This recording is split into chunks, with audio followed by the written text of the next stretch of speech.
Go for liftoff in T-minus 30.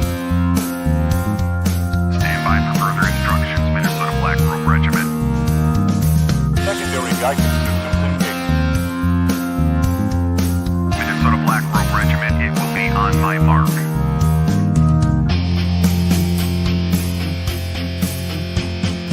All systems are a go. All systems are a go.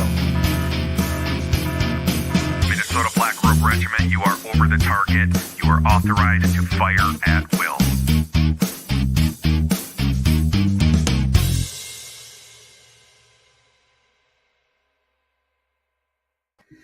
Hey, thanks for stopping by Minnesota Black Robe Regiment. I am excited to be bringing Ken Silva on here in just a couple of minutes. I'm TC. If you don't know, if you do know, my sincerest apologies ahead of time.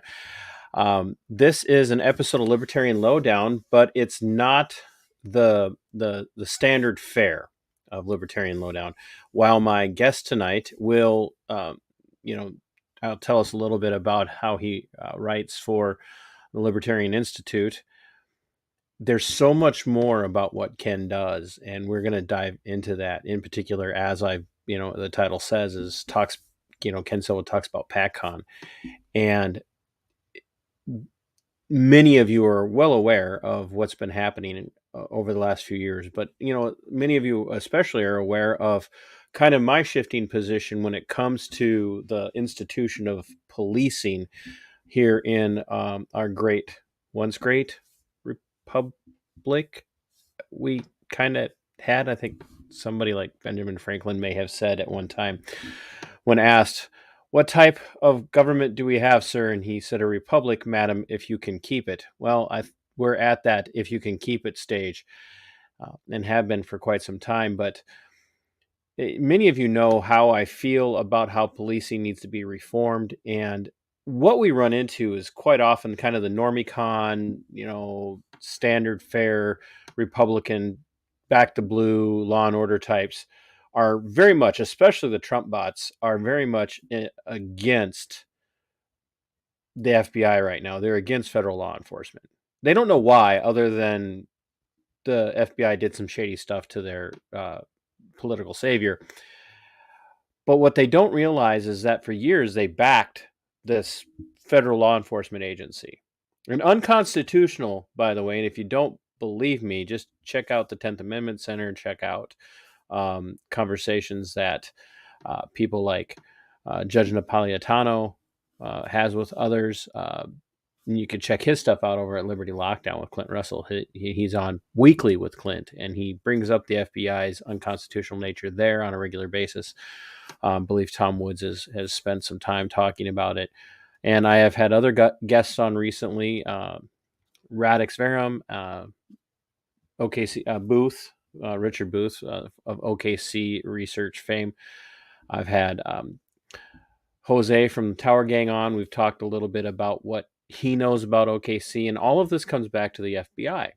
All of this comes back to law enforcement. And if you think for a minute that what the FBI does not bleed down into your local law enforcement agencies, you're crazy.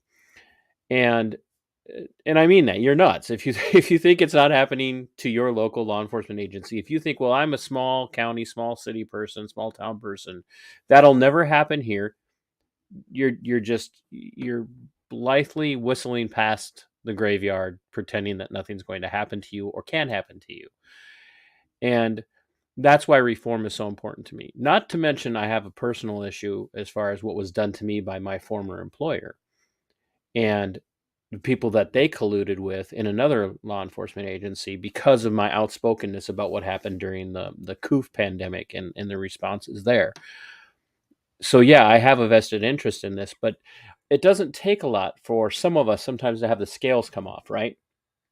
And once you start to pay attention to what's going on, once you start to read books like Terror Factory, once you start to read Rise of the Warrior Cops by Radley Balko, and there are other books as well that you can check into, you start to see that things aren't what you would expect them to be. And that sometimes you're back the blue, you're law and order mentality, which we should follow legitimate laws, folks. We shouldn't be chaos-ridden people running around doing whatever we want, no matter who it affects.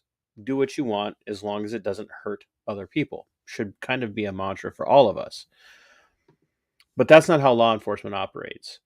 And it's not just at the FBI level, and it does bleed down into local law enforcement. So real quick, you guys check out the merch. I've got a new shipment of my coffee in. It's a brand new shiny bag. So if you haven't tried it yet, just buy it for the bag, because it's worth. I'm going to just walk over and make myself a pot if I keep this up, and then I'll be up all night. But and then I've got the merchandise up here. I've also got my subscribe stars up and running. I'd love to have, even if you come in at a $3 level, I'd love to have you come over there and help me keep the internet on so I can keep the show going, because, well, I've given up way too much, sacrificed way too much by way of losing my career to stop now. I guess I'm probably guilty of the sunk cost fallacy, which we've talked about recently as it comes to conservatives and some of their mentalities. So if you're interested in the merch, I'm working on getting it available through YouTube. I'm also working on trying to find a way to set up a website for it. And you can also email me at Minnesota Black Robe Regiment at yahoo.com. You can message me over on the Twitter sphere and at Robe Regiment. And I'm working on trying to find a way back onto Facebook, even though they did try to permaban me. But without any further ado, I gotta bring Ken in before I get distracted by the chat already. Ken, thank you so much for doing this. I know that you're an hour ahead of me, and so you're also a few years younger than me, so you're probably a night owl. I don't know. My pleasure. I'm happy to be here. So you're an investigative journalist, which, a lot of people these days, independent media, independent journalists. I have, I have media credentials through Red American Media, and I don't do a lot of journalism. I do a lot of, video recording at events and protests, but I'm not an investigative journalist. And that investigative journalist really kind of takes on a whole new spectrum, because you have to put yourself out there in that kind of field where you're going to cross some lines with people and become very unpopular.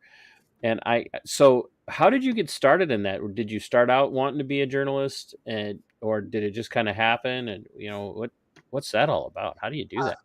Yeah, I would say so. I became a libertarian around 2008, the whole Ron Paul movement.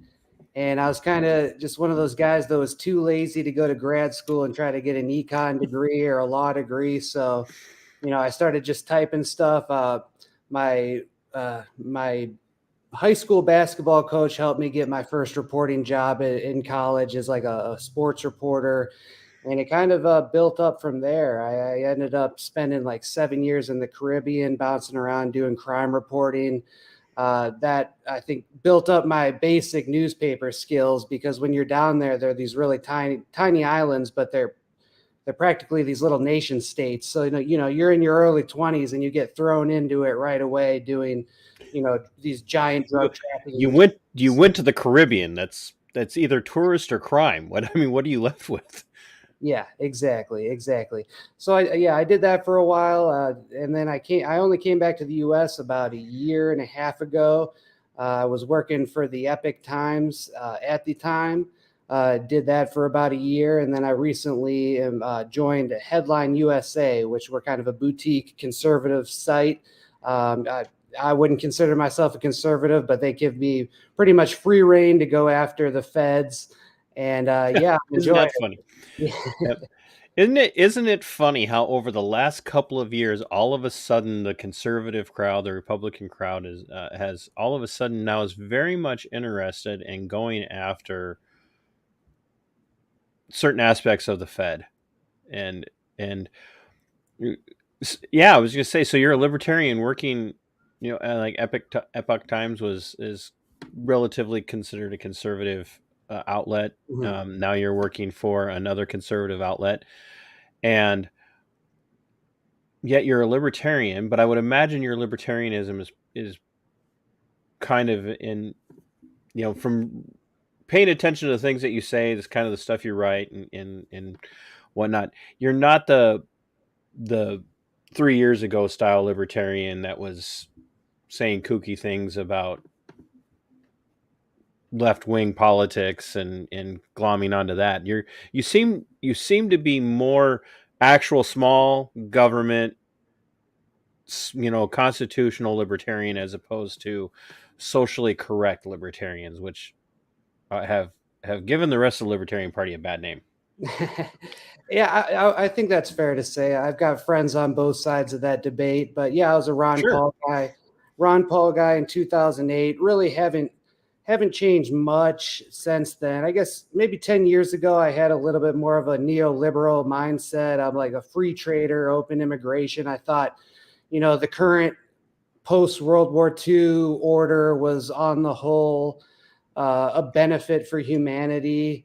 And lately, it was starting in 2015 and 16. I really started to question those beliefs around the time of Brexit and Trump, like a lot of other people.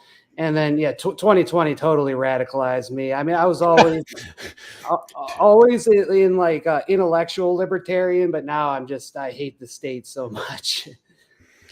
Do you? Well, yeah. Isn't that funny too? And then you use the word like hate the state, and most people are they're kind of heads in the sand types, and they're like you're the state you live in. You're like no, the state, and they still don't get it, do they?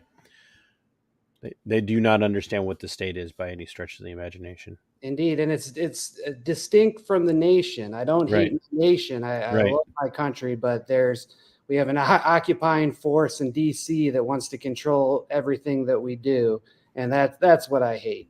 Well, and ironically, I live in Minnesota, and I'm on the verge of hating my state. So, not the people, mind you, but I might actually come to hate my state. And I was born here, and kind of I love it. It's a great place to live. Just looking around, but man, alive. Well, you can imagine me. I mean, I left for the Caribbean in 2000, February 2014. I came back in November 2021. It was, I mean, obviously, I came home to visit my parents and friends like once or twice a year, but you don't really get a sense of how radically different the country is. And mind you, the Caribbean is a very conservative place. They, like in Jamaica, they have laws against sodomy. Like there's anti-gay and stuff like that. So this whole political correctness thing, like Does coming not fly down there at all. yeah, and seeing like politically correct, like my boomer aunts and things like that, getting into that, and I'm like what is going on? What happened? I've it never fails. Every show I do, it doesn't matter what series I'm doing. Um, my guests always manage to come up with some phrase or combination of words that I've never heard before, and that is the first time I've ever heard anybody say my boomer aunts, my boomer aunts. So Well, I tell you what, like living in the Caribbean again, like being in a 90% black countries, and that for my entire 20s pretty much, and then coming back and being told, about racial relations, it tickles me. right, yeah, I can only imagine. So, Yeah. so you not so so tell us who you're writing for again. Headline USA. Headline USA. Yeah. But you also write on occasion for Libertarian Institute. That's right. Yeah, I met Scott a couple years ago. He was speaking at some conference, and I kind of approached him out of the blue and said, "Hey, I'm a reporter. I do stuff." And he's such a nice guy that instead of telling me to screw off, he gave me his card. I think I wrote a couple kind of general pieces on the NSA. There was some court cases going on at the time, and he ran my stuff. And yeah, we kind of built up a good relationship. And then, Scott's a solid guy. he is. And down to earth. And then when I started breaking stories about Oklahoma City, that's when we really started to collaborate, because you obviously know the work he's done over the decades on that Oh. case. Yeah, absolutely. Where do you now, as you're writing, you're looking around, and then I want to launch into the history of PatCon, because I've been told by several people that you are kind of the go-to on this. How in the world do you get into going from writing for, these little newspapers in places like the Caribbean, and then writing for the Epic Times, and writing for Libertarian Institute, and all this stuff, but then you start digging into, do you just see a thread somewhere and you start pulling it and you go, okay, I'm going to dig into this? Or was that always who you were as a person? Like, you just couldn't let things go by without examining them? Yeah, I had always examined them personally as a hobby when I'm not covering local news, what's going on in the courts and stuff like that. I had tried to carefully cultivate a non-ideological reporting career with the hope that one day maybe I could end up at like the Wall Street Journal or the Washington Post. It was obviously a crack dream. Like then I could be like, okay, I could do strictly like libertarian journalism, then like start really, confronting federal corruption and things like that. And then when I started to realize that you have to be Ivy League to get into something like that, I'm like, okay, I'm going to take the leap. I'm going to join the Epic Times. I know, from here on out, I'll be looked at a different way by everybody, including people in my personal life. But I respected the work that they did on COVID and, a couple other topics they're pretty good on. And so I started doing covering, the withdrawal of Afghanistan and things like that. And it was when I picked up a book called Aberration in the Heartland of the Real by Wendy Painting, which is like a 700-page biography on Timothy McVeigh. That it's just the craziest book I've ever read. Like everybody's got to go pick up this book. That's kind of a primer on PatCon. I know it's a 700-page book. How could it be a primer? But she a lot of different threads that all tie into PatCon. And it really blew my mind what was going on. Like I said, I had already been a libertarian and I knew about a lot of stuff like MK Ultra and, a lot of scandals with the FBI, but she lays it out so vividly and you realize that the whole thing is just evil. And it's still like everything ties into everything. And it's still like a lot of the players back then are still relevant today. And so once I read this book, I started looking up like, well, what are these people who were involved in the Patriot movement in the 90s? Where are they now? And I ran a couple names through the, federal court database. I found a story, I think you probably know, like one of the people tied to the bombing ended up being the first federal inmate to get a sex change. And so I just started writing like news stories that kind of tie to 30 years ago to Oklahoma City and Waco, but giving them a modern day relevance. Like the sitting attorney general, he helped prosecute Timothy McVeigh. And there's a lot of interesting stuff to go in there that also ties into January 6th. So that's kind of how I built this beat, if that's what you want to call it. Yeah, it doesn't matter. Like, there's Hollywood has, what is it, they call it, the 7 degrees of Kevin Bacon. It's like you can link anybody within 7 connections to Kevin Bacon in Hollywood. And like you could link pretty much every crime that has some sort of major national significance that almost everybody in the country is aware of. Somehow you can link it to somebody at the top of the FBI or the Department of Justice. And Jay West says, hey Ken, it's Julian McVeigh here. So from Twitter is watching. And one of my local friends, Chad Catter, wants to know what PatCon is. So great segue for us. Thank you, Chad.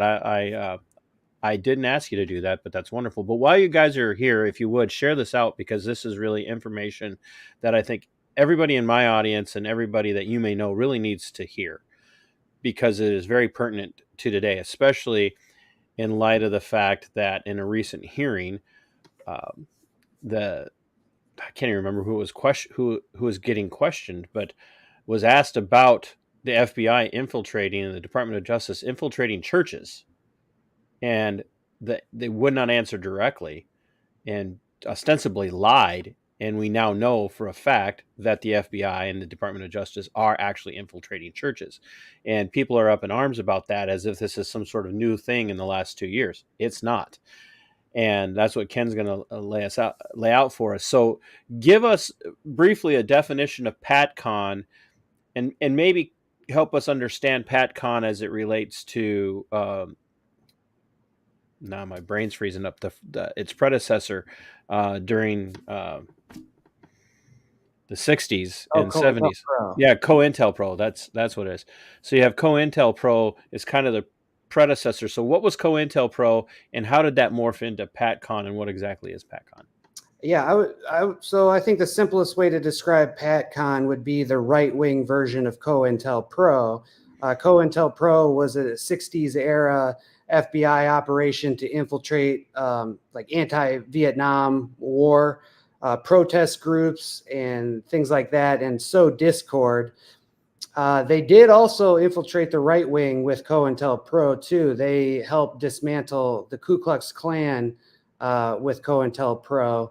One of the undercovers was told by his handler to apparently sleep with all the Klansmen's wives to just like, sow discord and get people distracted and turn on each other. So it's like dirty tactics like this. Like, yeah, you could say the Klan deserved it, but did the Black Panthers or groups protesting the Vietnam? I don't let you decide that. But so that was COINTELPRO, and then PatCon was an early '90s kind of a version of that.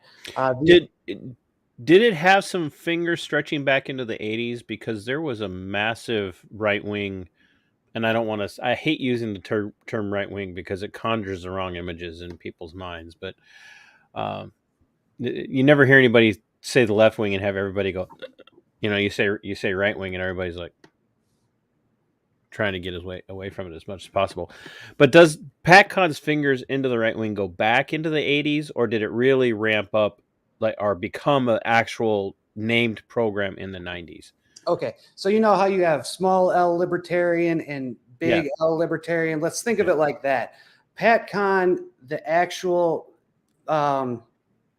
acronym was for Patriot Conspiracy, which is an FBI operation that ran officially from 91 to 93, and that entailed undercover agents pretending to be neo-Nazis who were going around networking with other Nazis and trying to network with other militias. So that was like an isolated thing. Now, the origin of PatCon more broadly does come from the early 80s. Specifically, if we want to do the whole story, we could probably start in 1983. Are you familiar with Gordon Kahl? That's a name I don't know. Okay. Which surprises me because I've been talking to so many of you. Yes. We're coming up on the 40th anniversary of the death of Gordon Kahl. And I, as an amateur white right-wing extremist historian or whatever you want to call me, I would say Gordon Kahl kicked off everything that is still happening through January 6th. Gordon Kahl was a farmer in North Dakota, and he got into the sovereign citizen thing, didn't believe it was constitutional to pay federal income taxes, and he stopped filing. But not only did he stop filing, he broadcasted that very publicly on the radio and newspapers, encouraging other patriots, we'll call this not the right-wing movement, the patriot movement, encouraging patriots to not pay their taxes.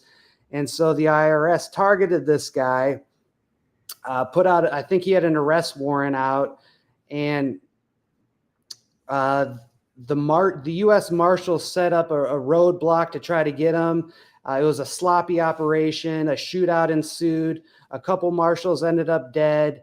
Gordon Kahl goes on the lam. He escapes, and he's at large for like a year or two, just embarrassing the feds. He becomes this like patriot movement icon, this cult hero. There's a song called "Call Gordon Kahl," and a good documentary on this that I know you'll love is called "Death and Taxes." It's a fantastic documentary that lays this whole story out. So that Death became and taxes. Death and So Taxes. I think you could still find it if you Google it or if you put it in YouTube. That'll pop up right away. oh, so it'll actually pop up I on think you could YouTube. find Nice. it, and if not, you could probably find it through DuckDuckGo or something. So I believe that really kicked off everything. And Gordon Call ended up hiding in Arkansas with a friend, which is where the FBI found him. Then there's a lot of questions about what actually happened when the FBI found him. The FBI says there was some kind of shootout, and one cop died. Gordon Call died very painlessly. But there's a lot of evidence, or at least the family's saying, I haven't investigated this closely, that the FBI burned his house down, like did a Waco on him pretty much, poured gasoline down the chimney, shit like that. And that really inflamed the Patriot movement. So after Gordon Call, you had a Patriot, and it's fair to call this group legitimately terrorists, called the Order. Yep. And this was headed by John Matthews, not John Matthews, sorry. I think me and Wendy Painting mess up those names both, but Bob Matthews. John Matthews was an FBI informant. Bob Matthews headed up the Order. They robbed banks to fund, right-wing or patriot groups. I think they funded the Aryan nations with the proceeds of their crime. They planned other attacks. Another Waco happens to Bob Matthews. They surround him up in an island off the coast of Seattle, and they burned him alive too. More and more, the Patriot movement's getting madder and madder. Eventually, the FBI. What year are we at this point? Okay, Gordon Call was 83 because we're at the 83. 40th anniversary. Bob Matthews, I think, was like 86. Okay. And now, so this is all ramping up. we're still ramping up. Yes. So that's 4 years. They've gone from 83 to 84. They've killed Call. Now they're going after Matthews. Yeah. And okay. Matthews was a terror. Like they assassinated a Jewish radio host, Alan Berg. Yep. Like these guys deserve what they got. As far as I know, I mean, there could be some information that not aware of about a federal provocateur. We're at Bob Matthews dies, and then the Patriot movement is trying to organize, but the DOJ slaps sedition charges on all of the main leaders. And this culminates in 87 or 88. Sedition, is a very rare charge. We're seeing it now with the Proud Boys in January 6th. I think it happened 10 years ago, some Michigan militia that fell apart. And this was like one of the only other sedition cases in history. But the government's case fell apart. And after these Patriot leaders were found not guilty, I think they marched to a cemetery and raised a Confederate flag. Like they were rubbing it in government's face. And this brings us to PatCon. I believe PatCon was a retaliation for this, where the government was going to get serious. They were not going to get embarrassed again. They were out for blood, so to speak. Exactly. Oh, wow. So, I mean, I knew there was history to it, but I did not nothing is ever what it seems to be, right? I mean, you just can't ever, oh, well, hey, here's this militia threat. We got to deal with it. No, there's always a causative. And it seems like no matter what you do, when you pull the strings, it always comes back to some moron at the federal level, especially with the FBI and other agencies that get wrapped up in this, always have a finger in it somehow. And we saw that, kick off into Ruby Ridge. Yes. All the fault, and I'm sure we'll probably get there as well, but not that, the Weaver, a little weird, but none of it was them. And where do the Weavers fall into the PatCon situation? We still don't know the full extent of how PatCon relates to Ruby Ridge, but I think it was a PatCon operation. I think that's fair to say. And that's coming from Jesse Trenadu, who knows a lot more than I do. But unfortunately, Jesse can't be on your show because he's still suing to get more records about this operation. And so he's got a gag order on him right now. So I'll have to suffice. No, I'll settle. Thanks, Ken. So Ruby Ridge and PatCon, I know a couple of the agents who were undercover, or at least one of them. Yeah, one of the undercover PatCon guys who was pretending to be a neo-Nazi and trying to, sell weapons to other militias. He was at Ruby Ridge, and when a crowd started to gather, the feds realized, like, oh crap, our undercover's right here, and they put like a jacket over him and put him in a car and got him out real quickly. So like the fingerprints of PatCon are all over Ruby Ridge. And just for your listeners who might not know, Ruby Ridge was a case. Sammy Weaver. What was he, 13 or something like that? Yeah, or Randy Weaver was the dad. I'm sorry. Randy was the dad. Yep. Yeah, they had a warrant out for supposedly trying to sell a Fed a sawed-off shotgun. They gave him the wrong court date. He doesn't show up. The marshals come. They shoot his dog. They were doing it's funny that this, not funny, it's part of the reason I brought it up was because I'm aware of it, but I was doing some research today, and in this part of it came in. They were actually doing a scouting mission on the Weaver's property, and were throwing rocks at the door to see how the dogs would respond. Oh God. Really? And when the dog came out and charged them, one of the scouts, I think it was a BATF scout at the time, shot the dog, and Sammy ran out, saw what was going on, and shot in the general direction of the agents that were there, not knowing who was doing it. And they shot him when he turned and ran back into the house, was running back into the house, and they shot him in the back as he ran away. And then Weaver's friend stepped out and opened fire, and they exchanged fire and actually ended up killing one of the scouts, which is then what sparked the standoff. And then, of course, they had put Sammy's body in outbuilding, and Randy went out to go see, and that's when they shot him in the chest. And then opened fire on the house, and that's when they killed his wife, shot her through the head as she held their infant child. Yeah. And it all kicked off, like you said, from an undercover agent. And another thing that people have to understand, and because I had Christina on, and I had Jose on, I had Richard on, the FBI really uses two types of undercovers. They use paid confidential informants to infiltrate, and they use agents. And in the case of Ruby Ridge, like you brought up, it was an actual undercover FBI agent or a Fed of some sort that pushed to get Randy to sell him his shotgun. But when Randy said, sure, I'll sell you the shotgun, it wasn't good enough. He wanted him to cut it down to shorter than federal regulation allowed. And he kept saying, no. He wasn't interested in it at all. And finally, just to get the guy to shut up and go away, he cut it down. And then that's when they got him. They had him on that. And the only reason that they wanted him was because they wanted to turn him into a confidential informant to go into the Aryan Nations. It was Aryan Nation, and then there was a Christian, some Christian organization that they were affiliated with there with the Aryan Nation. And that's why I asked, because I'm seeing this, knowing what a little bit that I do know of PatCon compared to what you and others would know.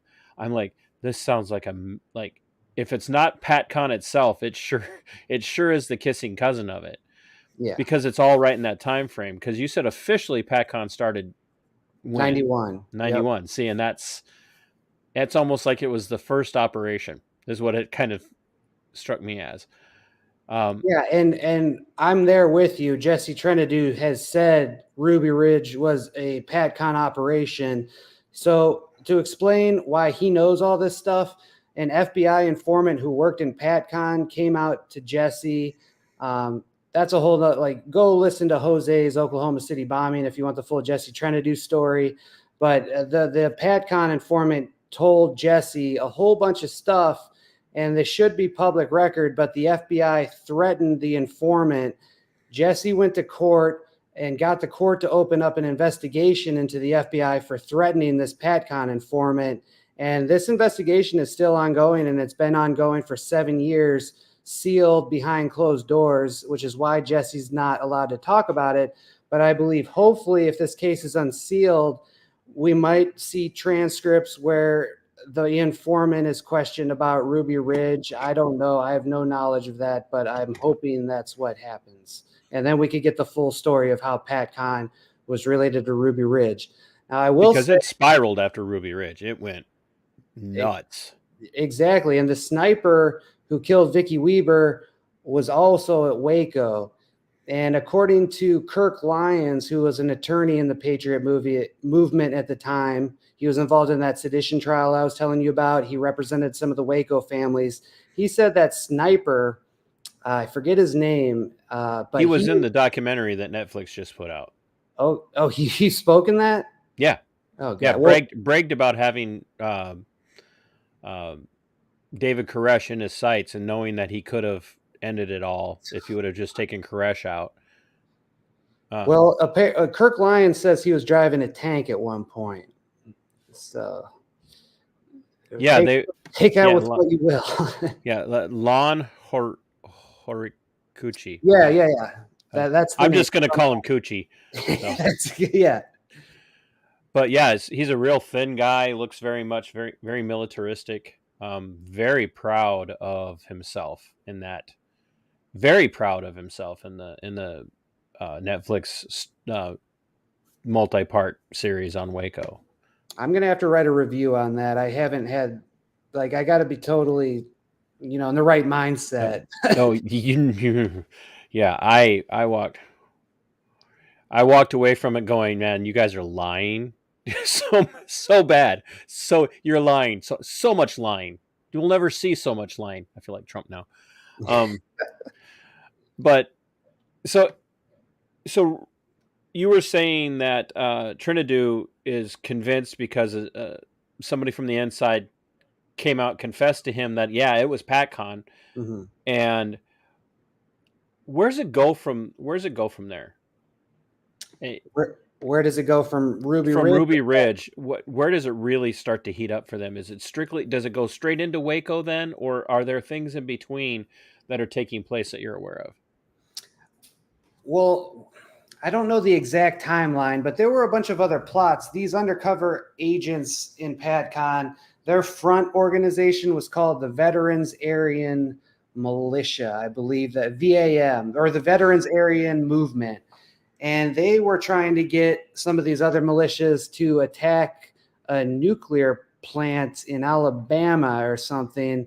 I forget the exact details of this plot, but they were trying to get people to cause a meltdown. And while that was happening, they could steal a whole bunch of weapons, or it was some harebrained plot clearly driven by the feds. And this was so insane that it obviously never got off the ground.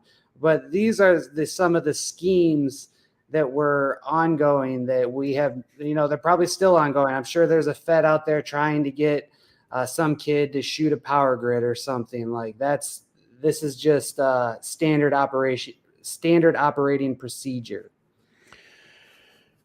You bring up the trying to go after a nuclear power plant, and I'm like, look at some of the stuff that's happened over the last 6-7 months with the attacks on the electrical infrastructure, people going after power substations and shooting them up, catching them on fire and whatnot. And it just, things that make you go,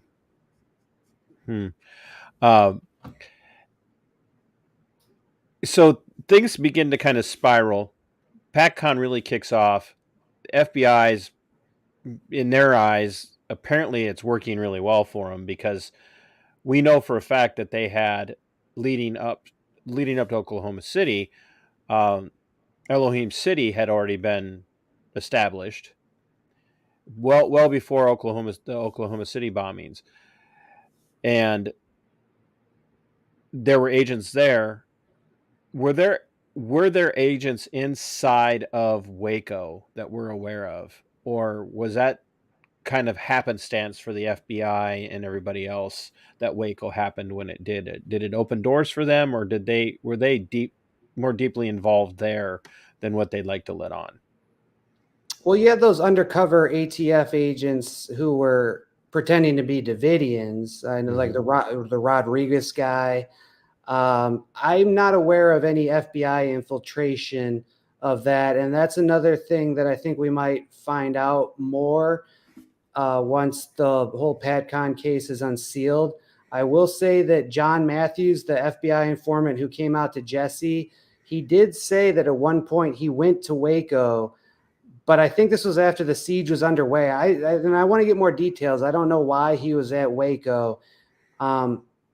But so the interesting thing about that is PatCon reveals that while Waco was happening, the FBI had its sights on a similar religious compound in Tennessee, and they were planning a similar operation.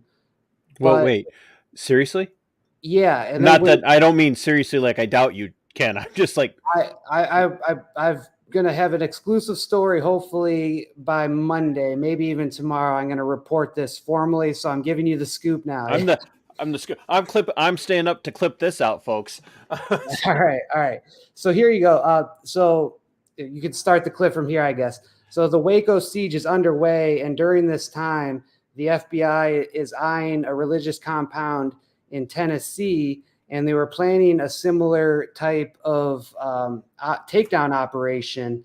The PatCon informant turned whistleblower John Matthews said he infiltrated the Tennessee religious group. He introduced an undercover agent who was even gonna, I believe, I'm gonna have to check my records. I didn't write this down yet, so I'm just thrilled to be hearing 100%. this for the first time. So, but an undercover agent was gonna like either plant explosives to easily breach the compound, or he was gonna find vulnerabilities.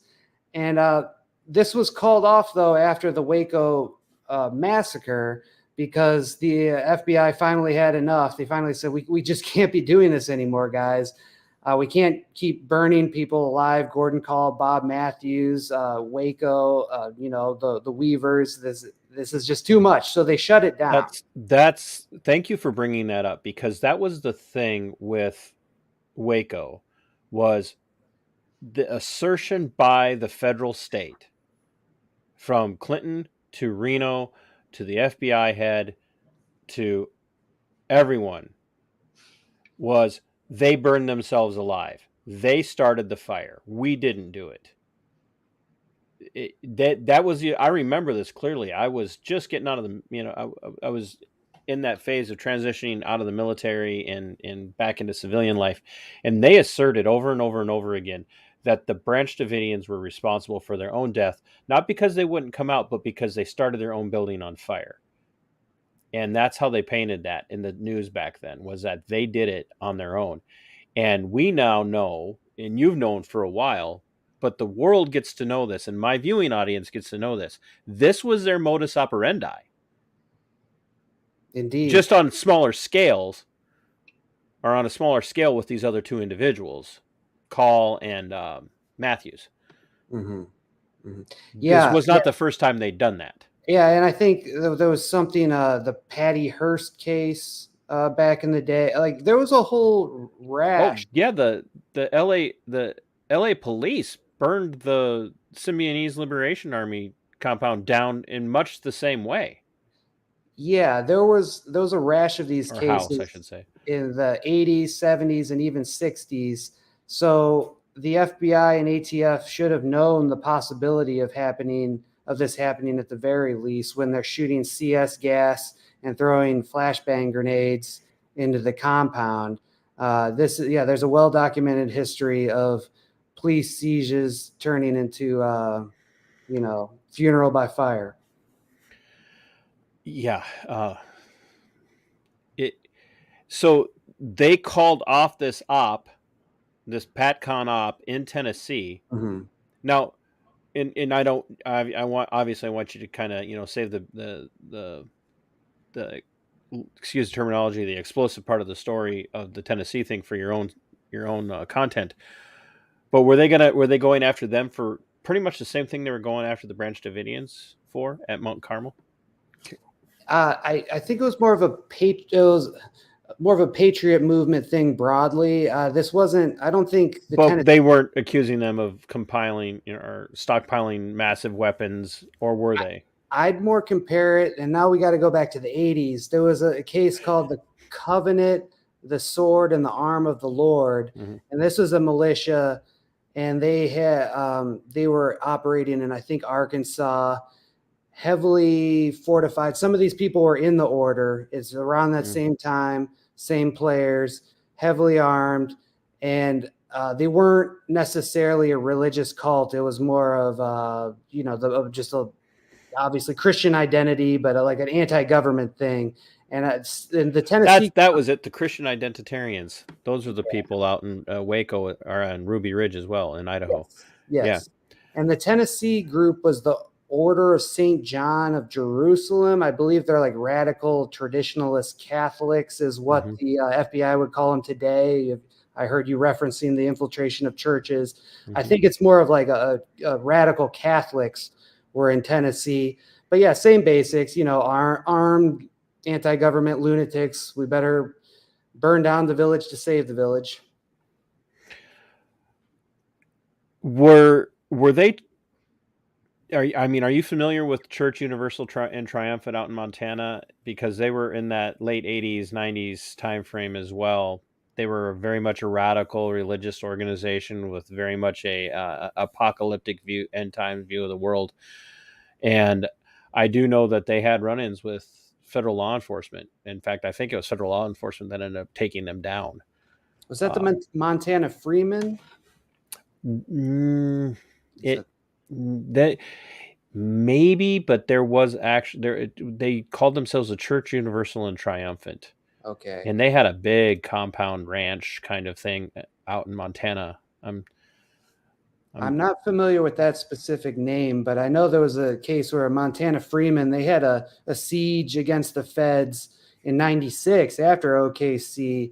And Bo Greitz was also part of the negotiations there, just like he was at Ruby Ridge. Bo Greitz is kind of this spooky former special forces guy who floats around the Patriot movement. He's dead now, but he was like a big personality, and a lot of people looked to him, but he also was clearly a Fed. He was a glowy. Yeah, he was a glowy. He was the original. He was the OG glowy. The OG, yeah. Yeah. Well, he's kind of reminiscent of Colonel Troutman from Rambo. Yes. Yeah, I think that's actually exactly who, maybe he claims that, but I did hear that's exactly the inspiration. Yeah, because he kind of shows up to all these places where all these radicals are, and and it's just miraculously just kind of is there to help negotiate. And Randy was a special forces veteran,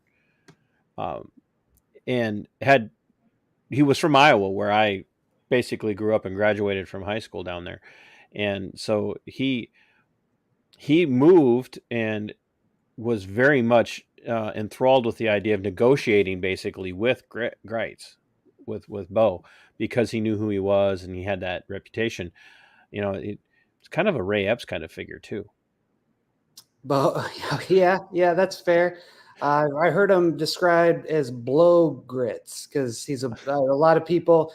He could fool some people, but the people that really knew are just like, yeah, he's a blowhard. He just tells a lot of stories about, saving POWs and shit like that. So, yeah, many such cases. So now we're just post Waco. We're not real sure what exactly the impetus for Waco was. We know what the end result of Waco was.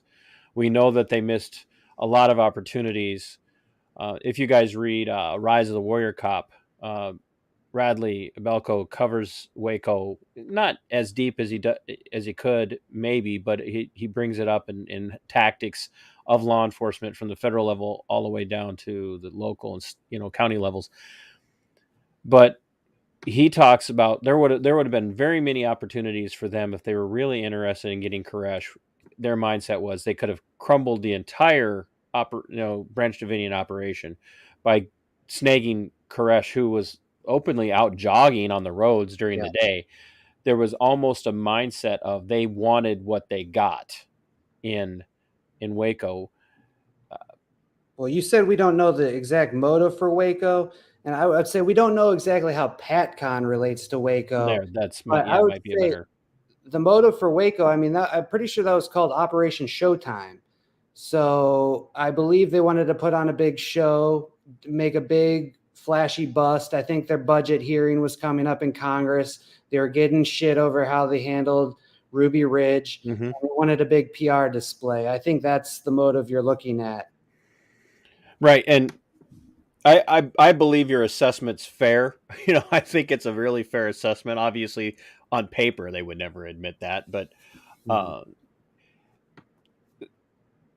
now we do know that post Waco, Timothy McVeigh, who was at Waco, they're boldly put his picture out there. Anytime Waco comes up and then you bring up Oklahoma City, they quickly flash back because McVeigh, in his own words, said he did Oklahoma City as revenge for Waco. Mm-hmm. Mm-hmm.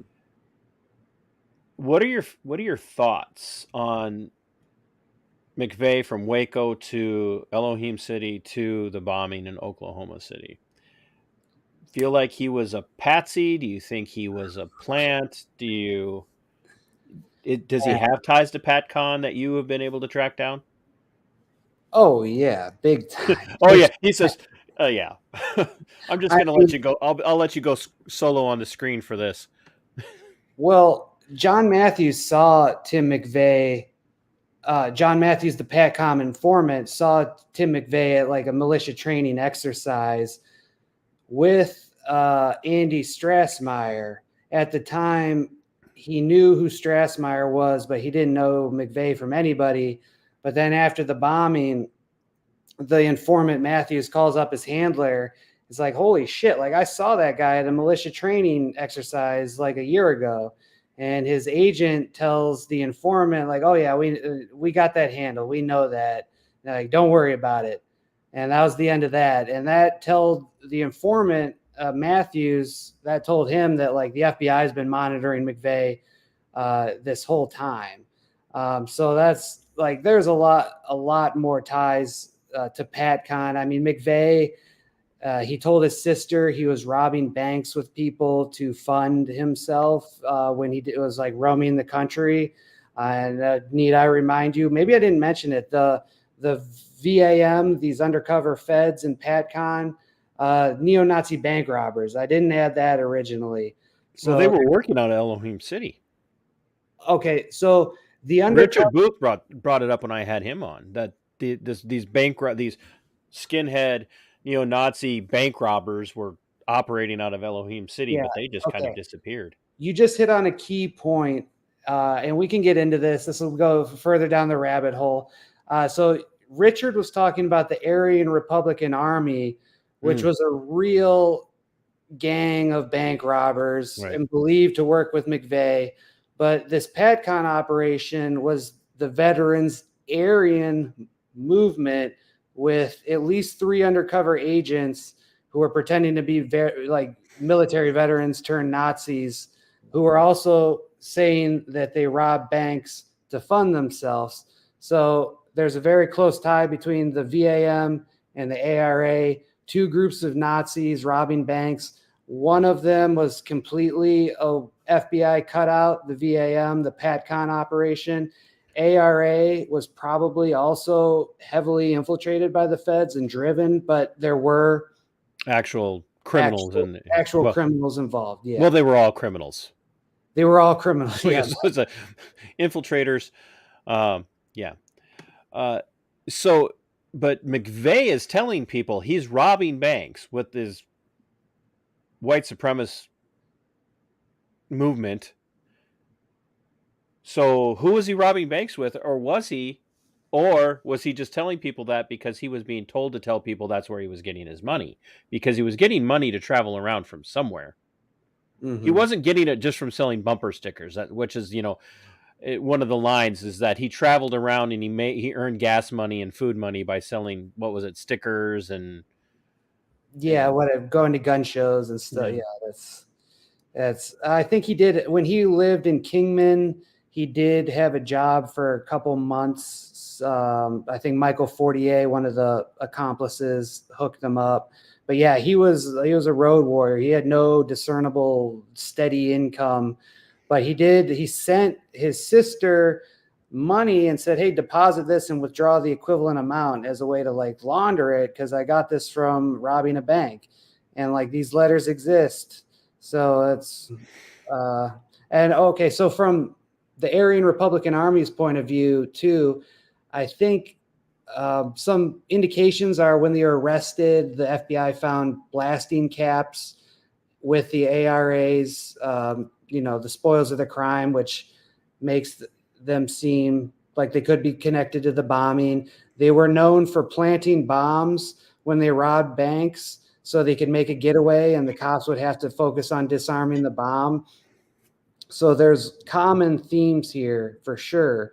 And after the bombing happened, these bank robbers are still going about robbing banks, and they would leave like newspaper articles about the bombing behind, like taunting the FBI pretty much. And there's plenty of other connections. I think along with the aberration.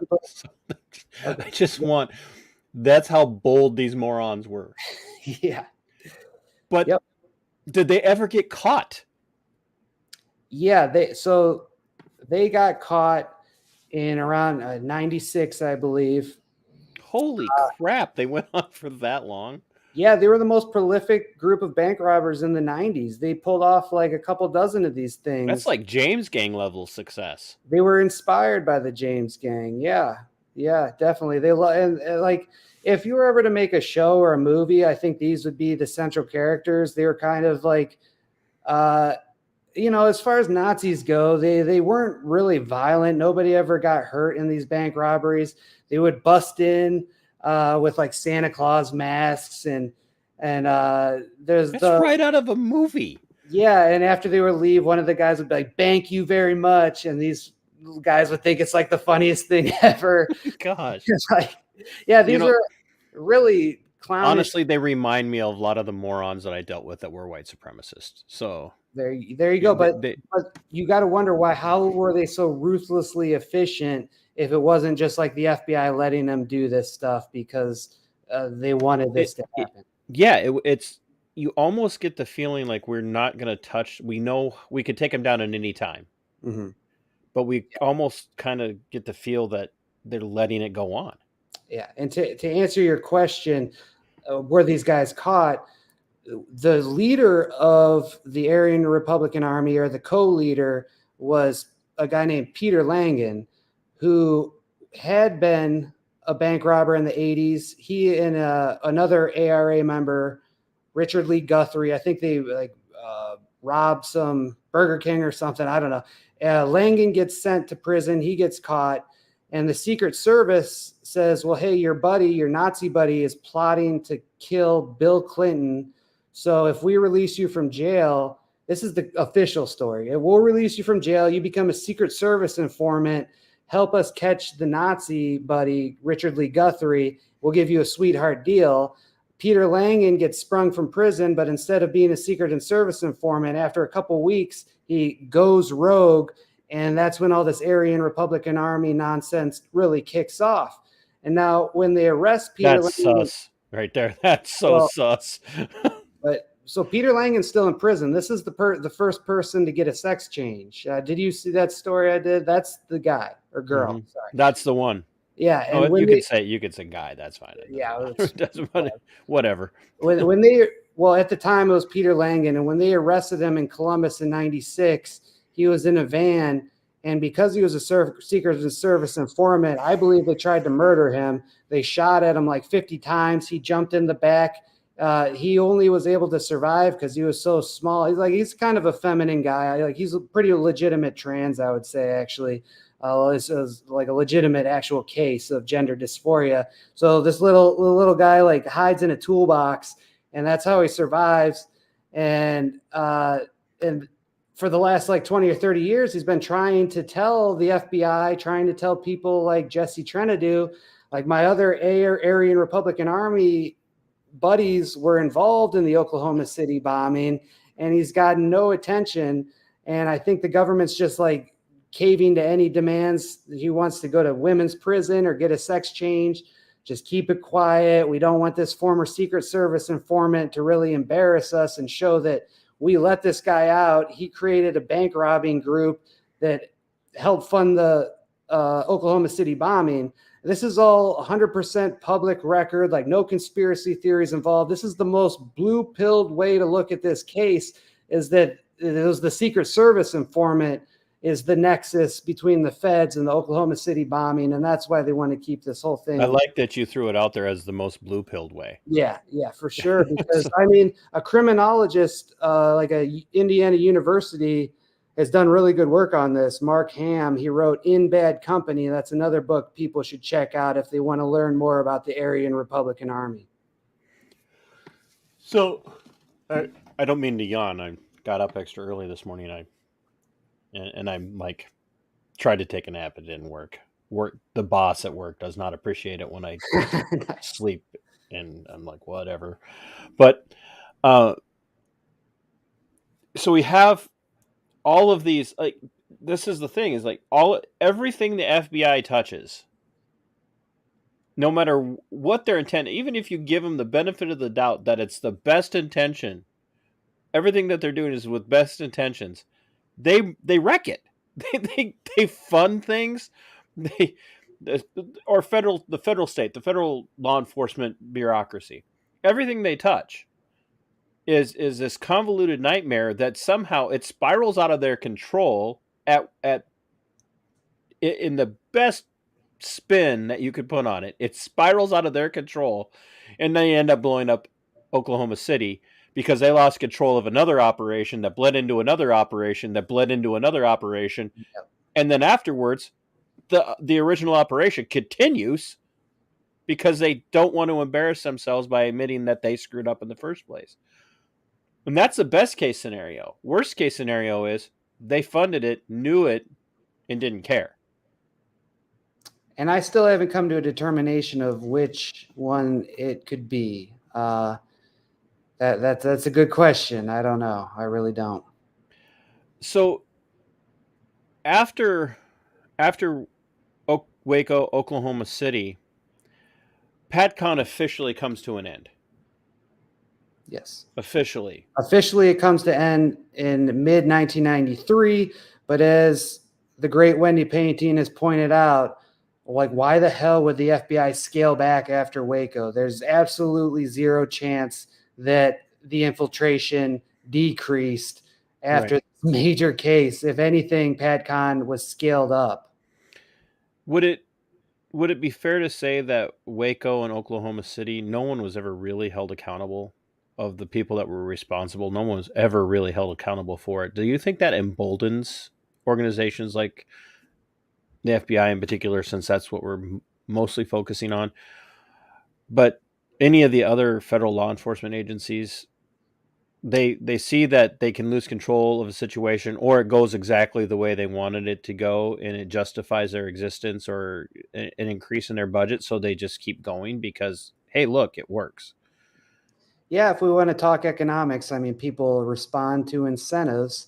I will say, I think when you look at like something like the Whitmer case, the Whitmer kidnapping case, I believe that's almost the opposite side of the coin of Oklahoma. Like Oklahoma, there is such a clusterfuck of so many agencies and so many feds that didn't know what's going on. Before you know it, things get out of control and the building explodes. The Whitmer case is like the complete opposite, where they had that thing. They knew every step that every player was taking at every minute of the day. They had it locked down tight. They wanted the result that they got. And I think you could say that that's like they do that now in the Whitmer case and things like that because they learned from Oklahoma. So now instead of going rogue and just having a bunch of feds and seeing how it plays out, they have a much more tightly controlled operation. That's only one. The Whitmer case is only one example, though. Obviously, there could be other questionable ones. Like I have got a lot of questions about the Buffalo shooting. I think a Fed was on that guy and he just went out of control. And so, yeah, there are other sloppy operations. And again, whether they're on purpose, I don't know. Are there any operations that have the fingerprint of PatCon post Oklahoma City that people would be aware of, but yet be shocked they were FBI operations?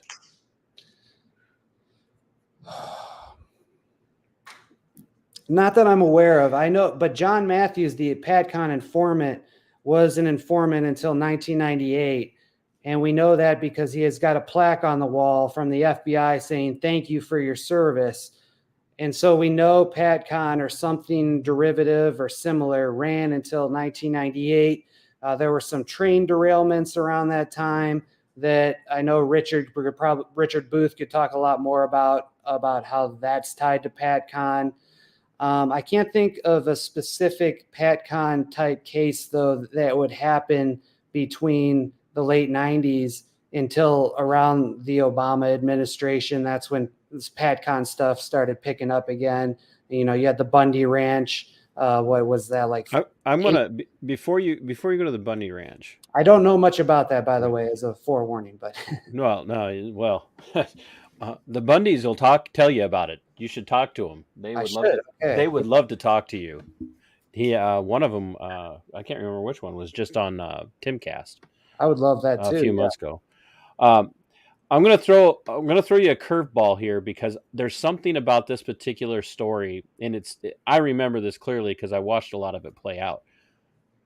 But I'm gonna throw you this curveball because something about it stinks to me, and it screams feds. The North Hollywood, LA bank robbery shootout.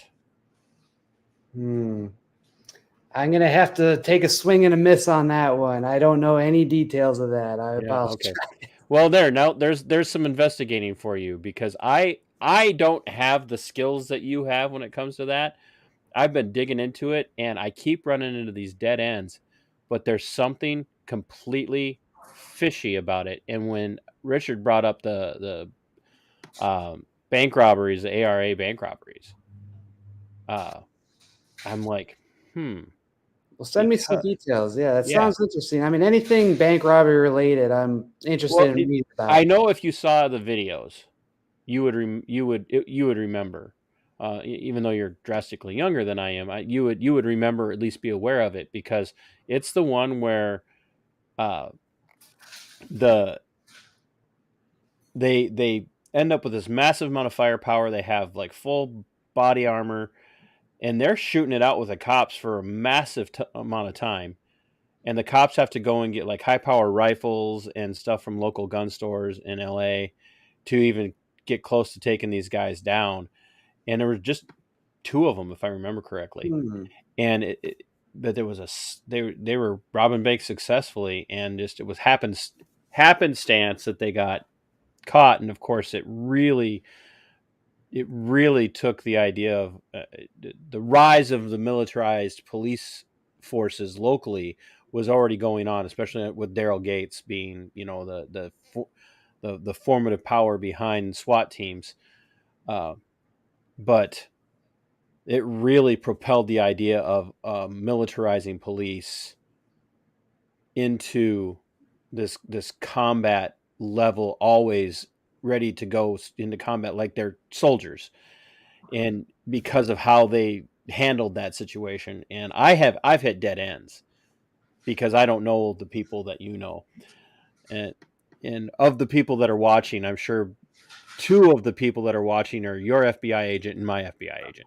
So, but there's something about it that stinks, and I'll private message you some links to some of the videos that are out there, Please, but please. it's definitely up your alley because to me it reeks of some sort of Fed operation. And Danielle, who's watching, how did they get the money and the firepower? And she's got the names Phillips and Mastrino. Those are the names. I don't know if the second last name there is properly spelled, but she's right. It's like these guys should have not had any of the firepower that they had based on who they were. But so he gets this plaque that says "Thank you for your service" at the end of 1998 on there, and so then of course all this stuff goes away, right? It all disappears. We don't see anything else pop up like the Bundy Ranch. How do you look at you're familiar with the Malhern Game Reserve standoff? Not too much. Because No. the Bundys were there. Okay. Because they went up there because this was another one of these situations where the federal state is really, cracking down on landowners and people who had contracted land through the BLM, and they decided to go and take over this game reserve. And that's the one where Lavoy Finicum was gunned down. Okay. By, in this completely dead area that no communications or anything at all could get in or out. And all of a sudden this perfect ambush was set up and Finicum gets gunned down. When was that? Danielle, I know that you'll know this really quick. And if you don't, could you look it up for us? Because that has all the feel of some sort of insider infiltration, whether it was a confidential informant or an actual agent, on the inside working undercover. Danielle's probably like, I don't mod for you. Don't make me listen. Jimmy, pull it up.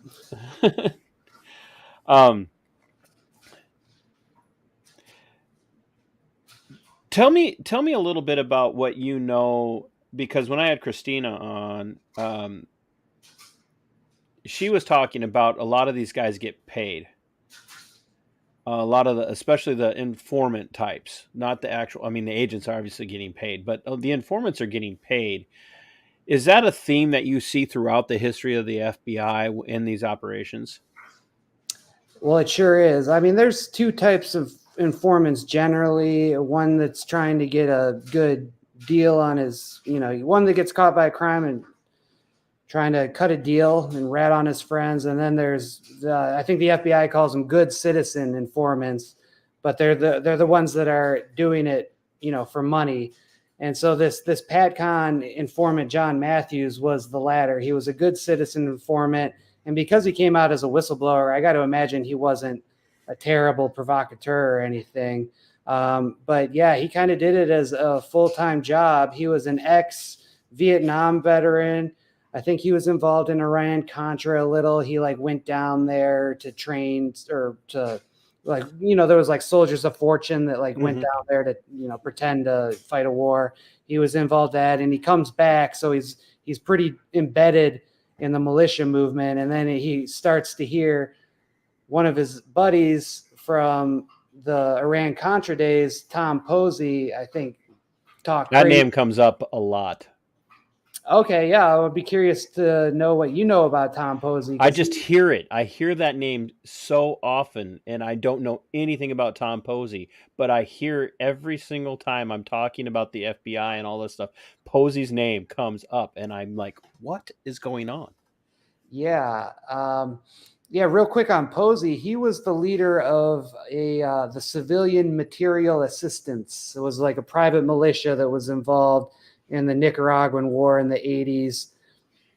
And the official story is that he's doing this for the Reagan administration. They come back home. Reagan throws them under the bus and says, these guys were not doing what, this wasn't U.S. policy. I think he gets some minor criminal charge.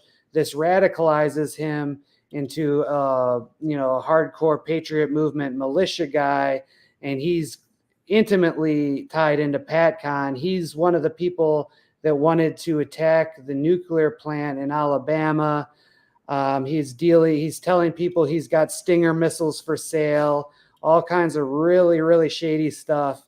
And Wendy Painting would tell you that she doesn't know if he was the target of PatCon or an informant in PatCon. We're not really sure where Posey stands, but we know after all this happens, he ends up working with like the Freedom Foundation or Freedom Works. I don't want to besmirch any good libertarian think tank, but he ends up in some kind of Ron Paul adjacent type thing, even after being in PatCon. And Wait a minute. Are you saying that they're not to besmirch any organization, but are you implying that the federal state would want to take down Ron Paul? Well, Stuart Rhodes worked for Ron Paul, and Stuart Rhodes ended up he's January 6th, and he's a defendant, I think he might have been found guilty, but there's still some questions about if that guy's a glowy.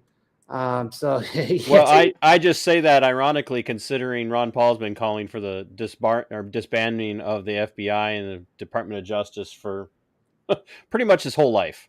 So, yeah, I think they want to. I think their strategy with Ron, they can't really kill him; he's too high profile. But they want to put these odious assholes around him to make him look stupid. That's why guys like Stuart Rhodes end up working for him. I think Stuart Rhodes was like in it, a staffer for a year in the mid 2000s or earlier.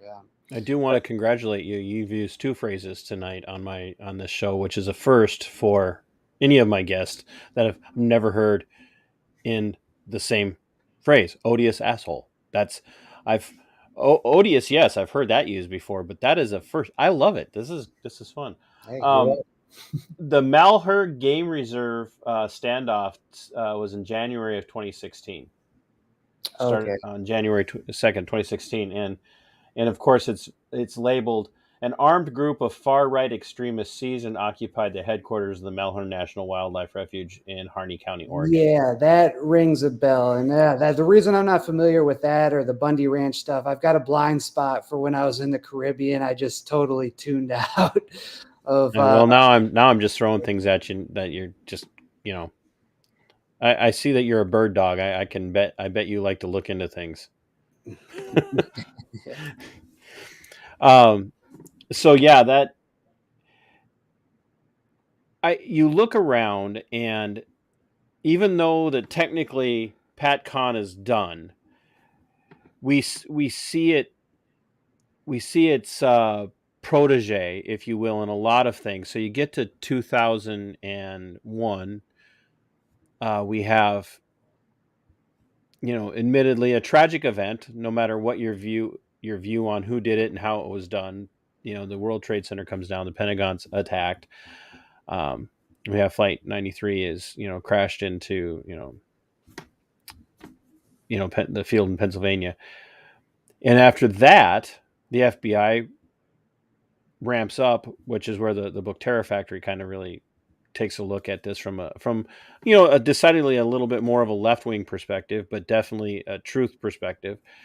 And a lot of the tactics from PatCon and COINTELPRO are brought forward into the domestic war on radical Islamic terrorism. We see a lot of the same things. We see setups. We see people being conned into doing things that they wouldn't have done on their own, set up to take the fall for things that they actually didn't do. We see informants getting paid off, like you were talking about with informants, with like this idea of who's Posey, what did he do. That starts to phase out a little bit, but now we're back into a situation where we're starting to see more of a ramp up towards targeting patriotic types.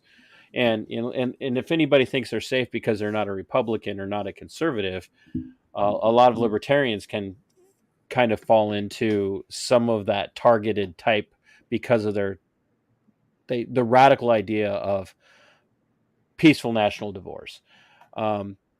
Strong adherence to the Second Amendment, a strong adherence to the First Amendment. Do you see, and I mean, we know J6 has the fingerprints on it. There's video out there of Metro DC police working as agent provocateurs. Do you see the fingerprints of PatCon in a lot of the stuff that's been going on, especially since 2016, 2020? Yeah, I think they're dusting off the old playbook for sure. Maybe you could say like I said, the Whitmer case is a little more tightly controlled. They're not playing it as loose, but But it still has it's still the same playbook, isn't it? oh yeah, absolutely. You get informants, anybody who's compromised or willing to make a buck to try to provide intelligence at first, and then when the bosses start asking the agents like, "Hey, where you're not making any big cases," the agents put pressure on the informants to foment crime.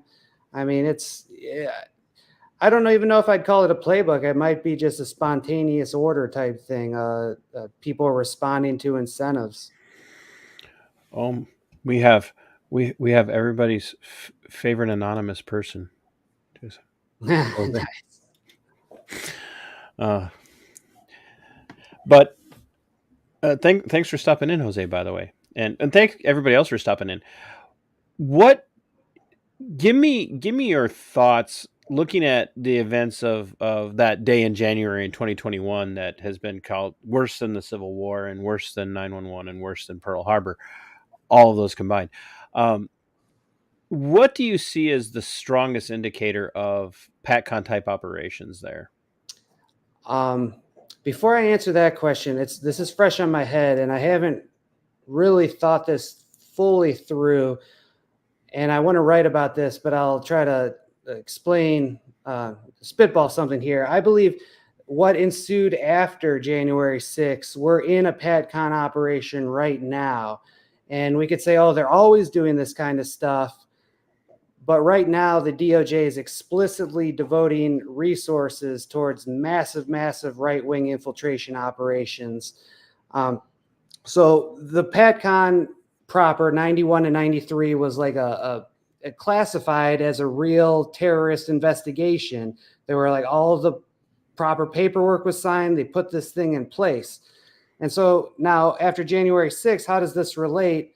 Well, people are wondering, why is the government still going after people who might have just been trespassing in the Capitol, 2-3 years later almost?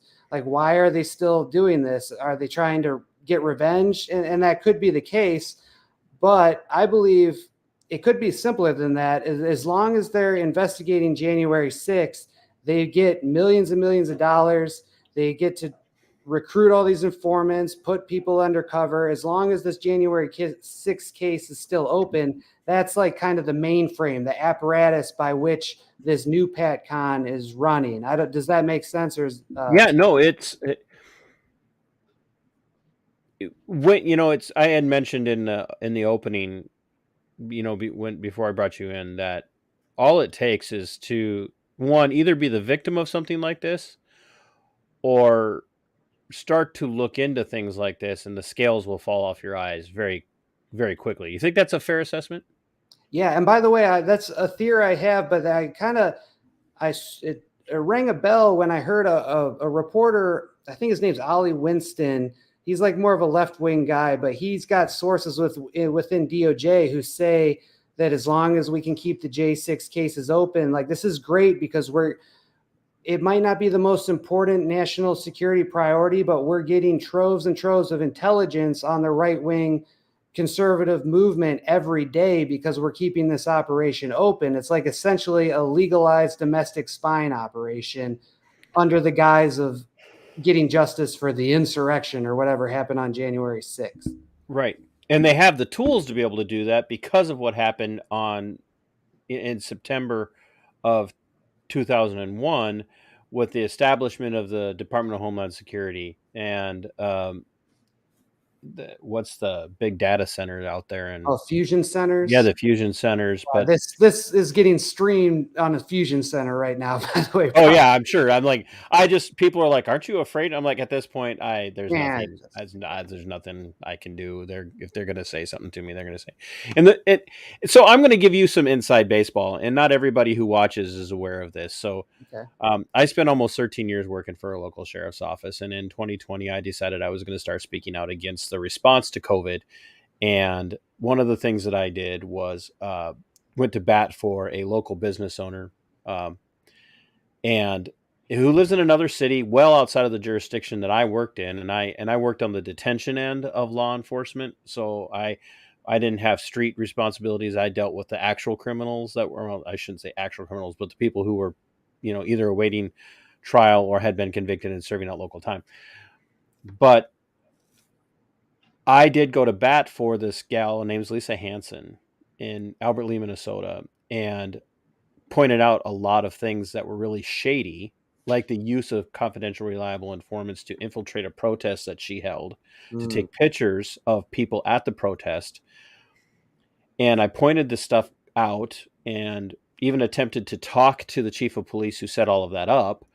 And instead of talking to me before I released the video, he and the city attorney that were prosecuting my friend Lisa for defying the governor's orders called the FBI on me and called the BCA, Minnesota Bureau of Criminal Apprehension, on me, trying to report me as this radical figure that was dangerous.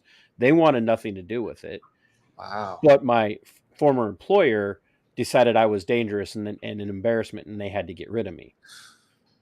So now you guys understand, anybody who's never watched before, who hasn't ever really, heard all of my story, there's a lot more to it than that. Yeah, I'm personally invested in this because I see what happens in the law enforcement career field, in the law enforcement world, the institution of policing in the U.S. That's why when I tell people, look, this isn't just an FBI problem. For all you conservatives out there, for all of you back to blue law and order types who are mad at the FBI right now, it's not just them. They all work together. They're all in on this at some level. And so when I'm looking around and I'm seeing the things that you report on and the things that, Radix Verum reports on, I listen to what Jose talks about. I listen to what Richard Booth talks about and what he's put together just with Oklahoma City alone, and how all of this ties in together. It's nonstop. It is absolutely nonstop. And when you talk about them, they pay attention to you.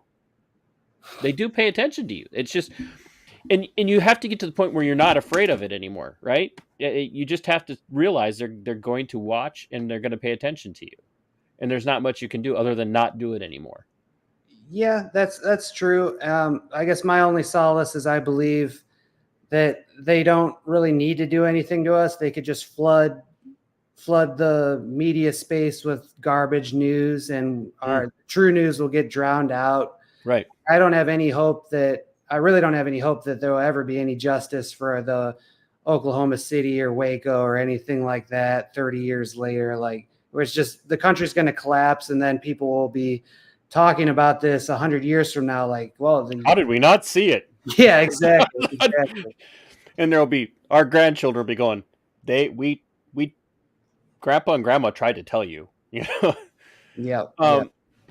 So how big is the footprint of PatCon type stuff on things? Not just, and we know that it's clear in the Whitmer kidnapping plot, but how big is it, do you think, into January 6th and other? Let's even talk about, do you see it not necessarily from the PatCon perspective, but even in the way some of the different riots during the Summer of Love of 2020, do you see footprints of malfeasance on the part of the FBI and other organizations and stirring some of that unrest up? Well, according to the defense in the Proud Boys trial, we're up to at least 50 undercovers in the January 6th. Is that including the Metro DC people, or is that just the FBI? No, that's mostly DHS and Metro Police. Maybe, I don't know if there were any undercover Capitol Police, but there might have been a couple federal informants. Well, we know there were, I think, 8 or 9 on the Proud Boys, but there were actual undercover officers in plain clothes. There were DHS, I think it was Department of Homeland Intelligence, some weird offshoot of that. There were about a dozen of those guys, and these people went into the Capitol too, and they were chanting I don't know what these people chant, but like keep going, like they were literally Yeah, provocateurs. you're talking about Overwatch J6 on Rumble has that video up, and Yeah. and um, how Overwatch got it, I don't know. I'm glad Overwatch did, because I talked about it in a video a week and a half ago now. That, like, everybody denies that this happens, and this is why it's so important to me to talk about it being at the local level too, where even local metro police or small town police.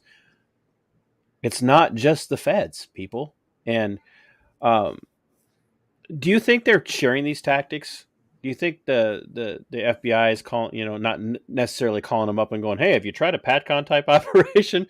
But do you think that they're in their communications with each other? Do you think that they're learning this from, like the county level, the city level, metro areas? Do you think they're going, "Hey, like, this works for the FBI. We do a lot of work with the FBI. If it works for them, why can't we do it too?" Well, you mentioned the Summer of Love, so let's get into that. And during a lot of these protests, the locals would have at least one officer detailed to the FBI as kind of a liaison when they're trying to share intelligence.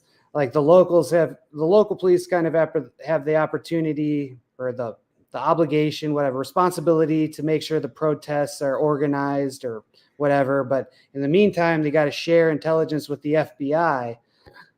So these agencies are commingling all the time.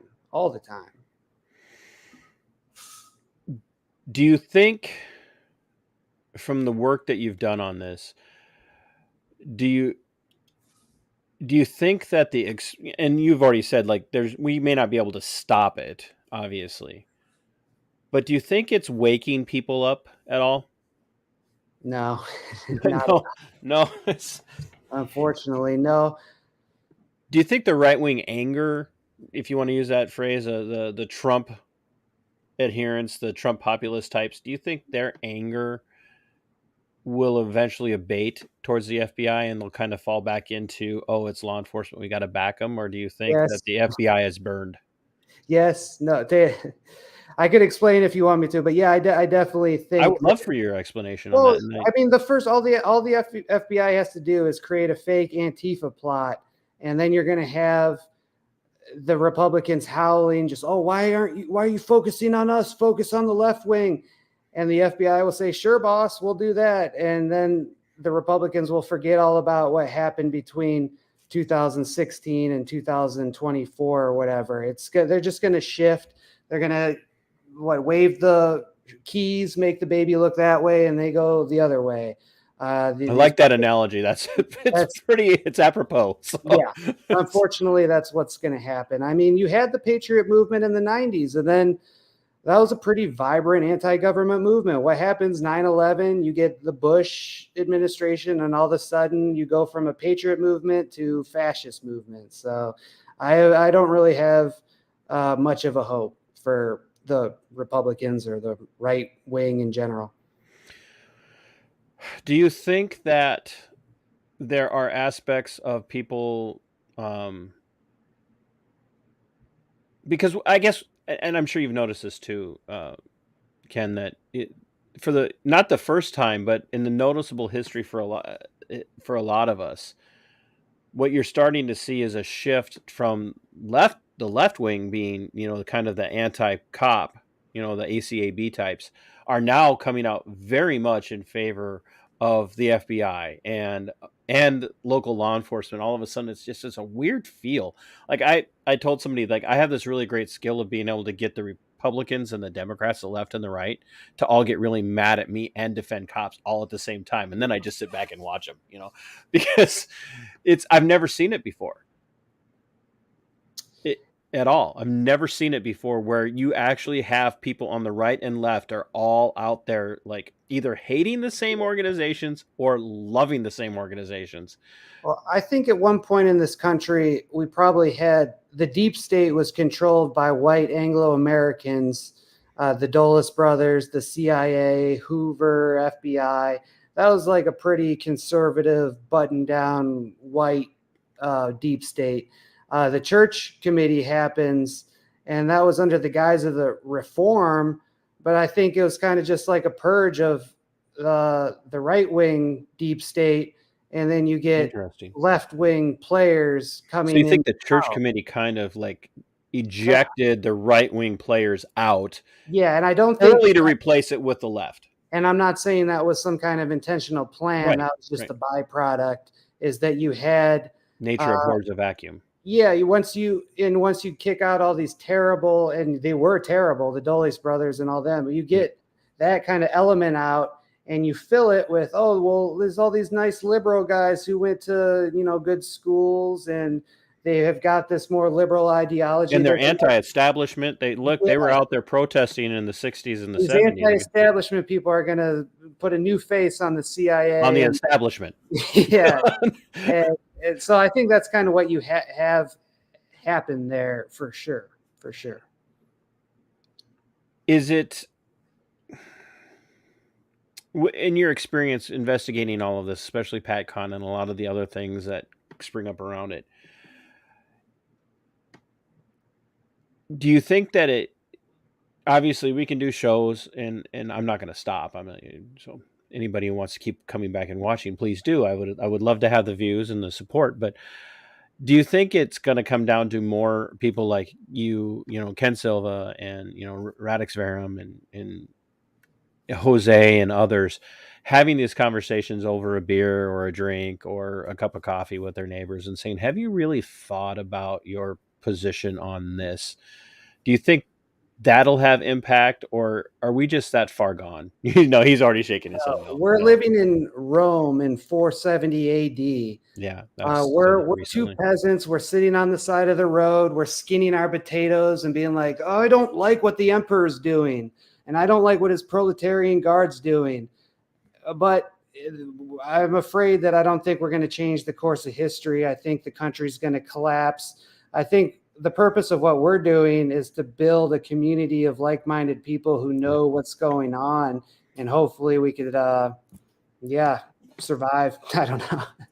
That's kind of a bleak thing. But No. Actually, I liked it because as soon as you said that we're to build a community of like-minded people, I'm like, hey, that's going to get clipped too. So, because I love it, because that's what I do. That's why I do what I do. That's why I started the show, the channel. April 25th of 2020 was to go out and do man on the street stuff to find people who are like-minded, who are like, hey, there's something really, that stinks about this.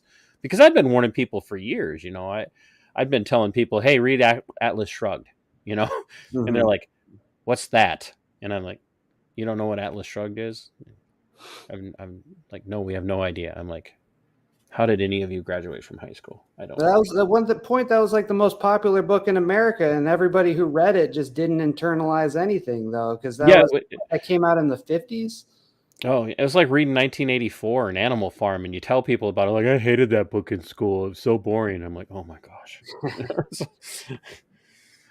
Or Brave New World, is the exact same thing. And that's why I do what I do, and that's why I talk to people like you. I don't have this massive platform. I don't get the same views that a lot of the people of the circles that you and I interact in the Twitter sphere and stuff. I don't have that same size platform, but I want to pull people who are in my sphere of influence, if you will. I don't use that term in a grandiose way. I want to pull them in to the conversation so that they are talking, so that we are building that network of like-minded people who are thinking outside of the box, and we're able to kind of reach across the aisle to some degree to people who maybe don't ever think about talking to someone who isn't a Republican or a libertarian who wouldn't necessarily want to align themselves with the Republican, or maybe somebody who's a Democrat, but they're maybe not a hard left Democrat and would consider voting for a libertarian candidate or a Republican candidate that's very liberty minded and actually stood on those things. And it's things like January 6th, the Waco, Ruby Ridge, you don't have to be radicalized by those things in the sense of like wanting to go out and do what Timothy McVeigh did. But you can be challenged in your thought process and in your thinking to stop thinking the same thoughts you've been conditioned to think your whole life.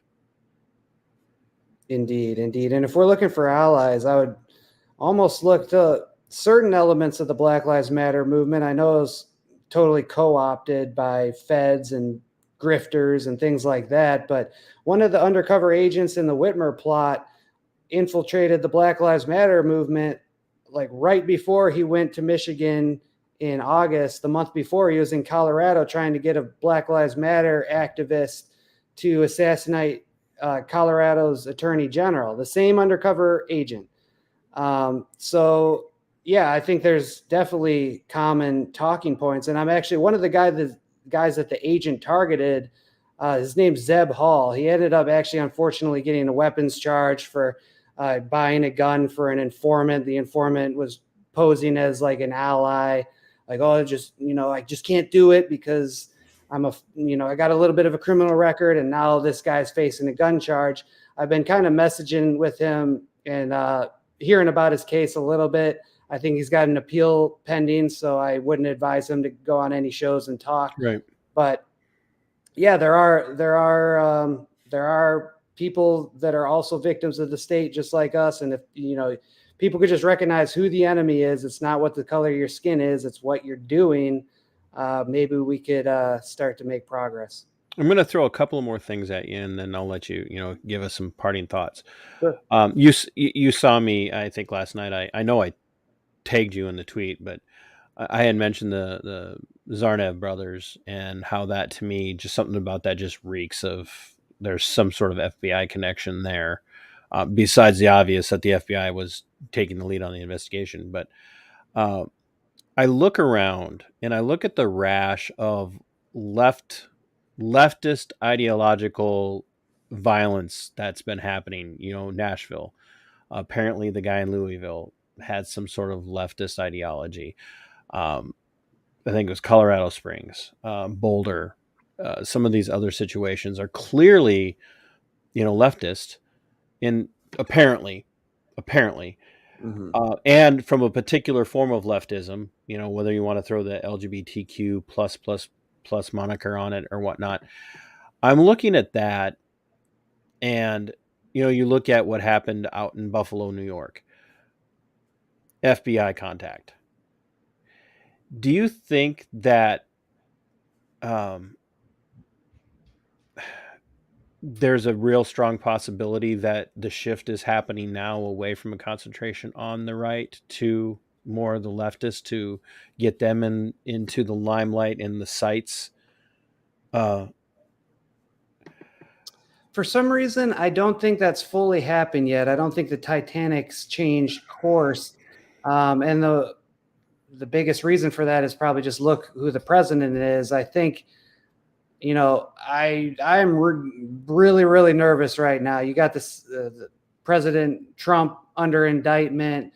I saw the New York DA put out a press release. Apparently a rapist only got 4 years. It's like, why are you releasing this press release on, like, why would you publicize that if not just to get right wingers mad to try to, get them to do something, something stupid. Yeah, exactly. And the reason I asked is because of I don't see anything in particular. I don't have any inside information. It's just one of those where I'm looking at that and I'm going, this is really, it's odd. It's odd because for the longest time, everything was a right-wing conspiracy. Any violence was always some sort of right-wing conspiracy. At least it's how it's painted. And, and Chad's upset with me. He says he can't, something about slavery.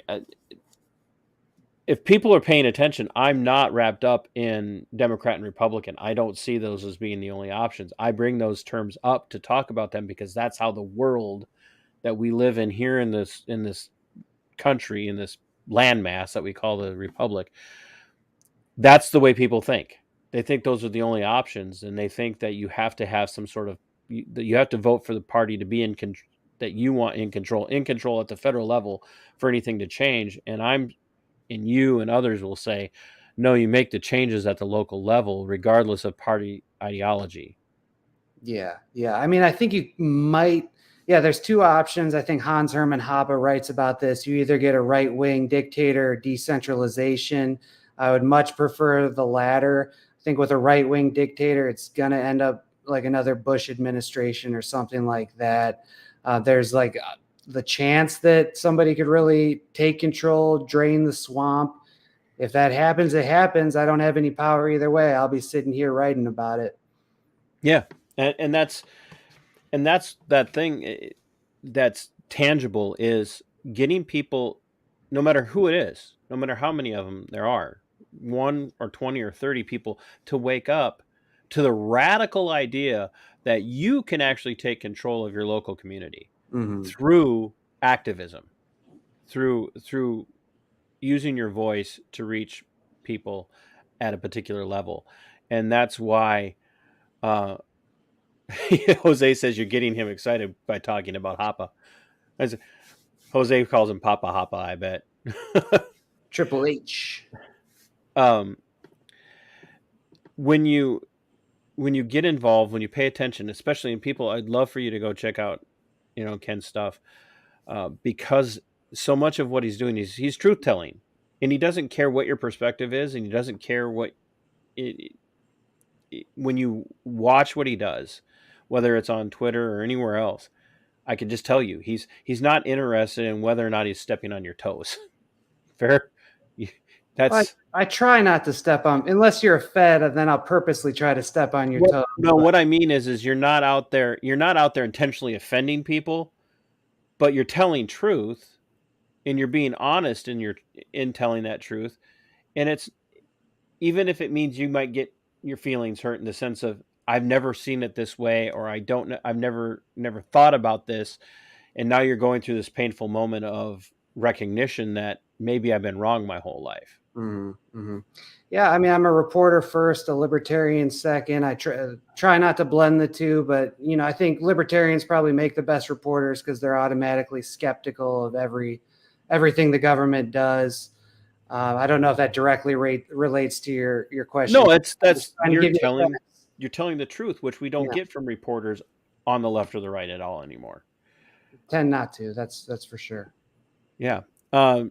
Closing thoughts. Well, how could people, find you besides Twitter? Well, you already found me. Headline USA.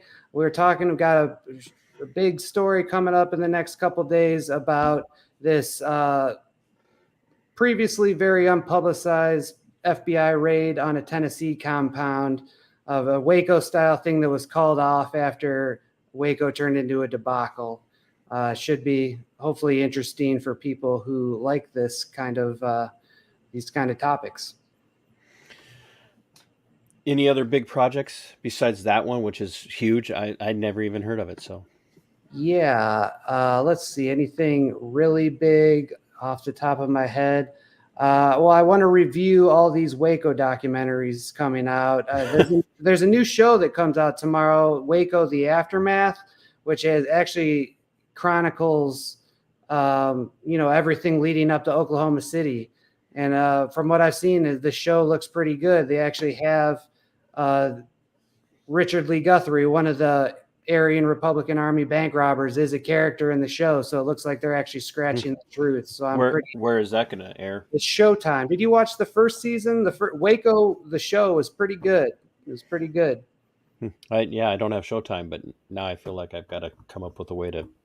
You would like to watch the Death and Taxes documentary and let me know. I think you're good. If I have you pegged correctly, what your ideology, you're just gonna you're gonna love that. I have friends that are actually in the Libertarian Party in Minnesota and very active, and they keep pushing me. They're, come on, TC, come on, you could do it, come on. And I'm like, I'm just hesitant because I'm not I've been so long identified with one particular party that for the first time in my life, I'm kind of like, no, I am me. Nice. Well, Ken, I really appreciate your time, and I appreciate the information and in sharing this, very soon breaking story on this Tennessee operation shortly after Waco, because I had no idea, you know. So it's very interesting to hear that it's going to come out. So I will definitely be paying attention to that. And if there's ever anything else that comes out that you want to talk about and you think my audience would appreciate, because I'd love to have you back on. I'm going to work on getting back on, and Richard back on. I want to do some deep dives on just now individuals and some of these different stories and really get the background history on them. So, and if there's ever anything you need promoted, let me know. I'd love to. I appreciate it. I'll throw it out. Thanks for the platform. Thanks for the opportunity. And yeah, have Christina on again. When you talk about things we might be able to accomplish, we're not going to get justice for Oklahoma City, unfortunately. But let's keep focusing on this Whitmer case. We've got two good boys sitting in solitary getting tortured right now. They did nothing wrong. They were trying to oppose lockdowns and just organize amidst the unrest of 2020. And now they're, these are our people, and then maybe we can get them out, and that could be one actionable thing we can do. And Terrence Sheeky didn't kill himself. Terrence Sheeky didn't kill himself. No, hell no. Yeah. Thanks again. I appreciate it. This was fun. Thank you, Ken. I really appreciate it. You have a great night, and let me know when that article comes out. Absolutely, yeah. You have a great night. Thank you. You too. Oh, ladies and gentlemen, I know that I hear the comments from time to time. Your shows are too long. Your shows are too long. Like, folks, you don't have these conversations in 10-minute sound bites. You just can't. And as you could tell, I bet we could have Ken back on and pull, and I could go through and I could give, like, here's a thread on this, and here's a thread on this, and here's a thread on this, and here's a thread on this, and do another 2 hours on each one of those threads. Folks, this stuff is incredibly important. A few books were mentioned. A documentary was mentioned, Death and Taxes. I am going to be looking it up. If I can get a good link to it, I will put it in the description of this video. But I'm also going to work with Ken to see if I can get him to send me those books. Ken, I see you're still watching. So send me the titles of the books that you think people need to be reading, and I'll put them in the description of this video as well. Folks, now is not the time to sit back on your haunches and think life has gone back to normal. Life hasn't been normal in the United States for a very long time. In fact, the normal that we've grown up with has been dangerous for us. It hasn't been great at all. And that's what's really important for us to realize, is we have been the frogs in the pot of lukewarm water for most of us our entire lives. And as everybody knows with that analogy, when they start to turn the heat up, they turn it up slowly to the point where you're not paying attention, you don't really realize what's going on, and then you're cooked to death in that pot. But when you take that water, you heat it up, and then you throw the frog in, they jump out. Well, folks, what I'm trying to do, what people like Christina over at Radix Verum, people like Ken and others are doing, is we want to take you out of the pot of boiling water and expose you to reality of, you don't have to live like this. You do not have to spend your time in that lukewarm water having it turned up underneath you, cooking you to death slowly, and you thinking it's normal. And I know that, I mentioned Chad earlier. He thinks I'm entrapped in the slavery. I get it. Chad and I don't always see eye to eye on certain things, but we are on the same side in the quest to keep and save the Republic. I'm kind of with Ken. I think it's on its decline. I'm a little black-pilled. I don't know that it's going to be saved. And quite frankly, the way it's going, I don't know it's worth saving. We might be better off if everybody just kind of goes off to their own corner of the world and lives. But none of that's going to matter if we all stop paying attention and think we've gone back to normal. Because we haven't. And if you can get one person around you to just open their eyes and question just a little bit.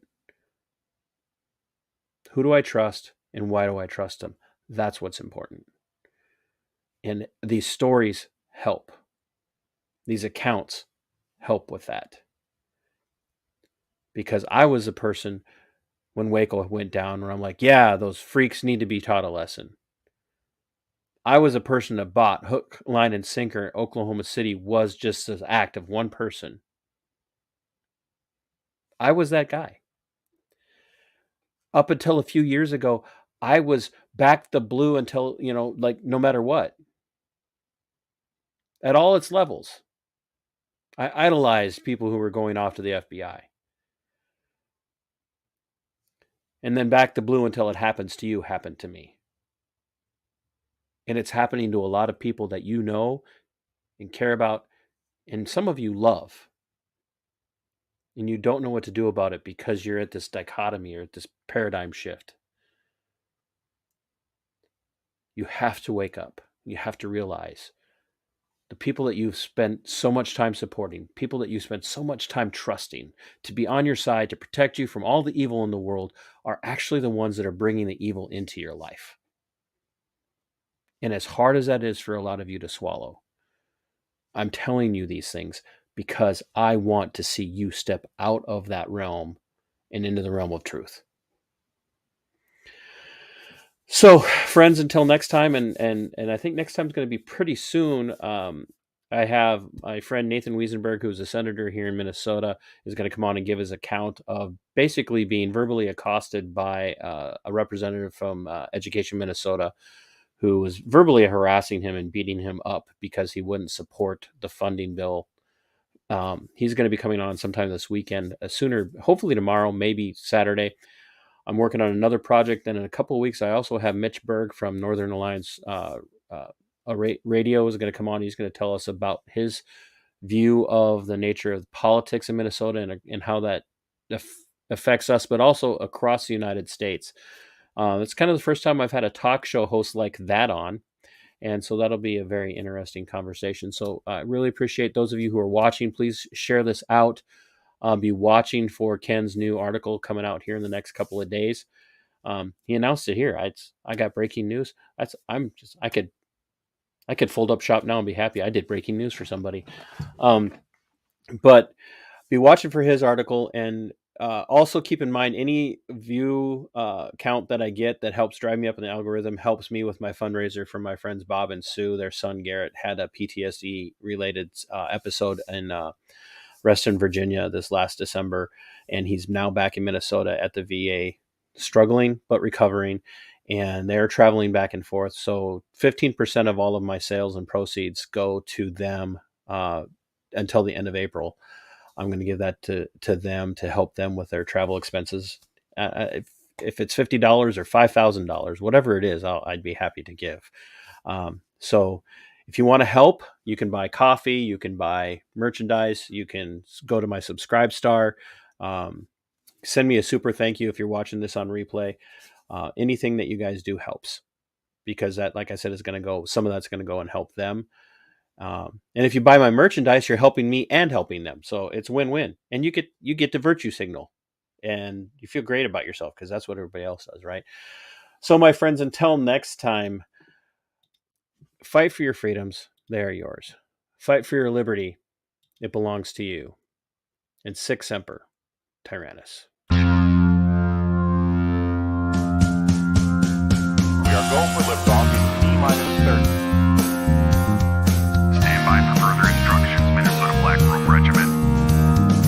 Secondary guidance systems engaged. Minnesota Black Robe Regiment, it will be on my mark.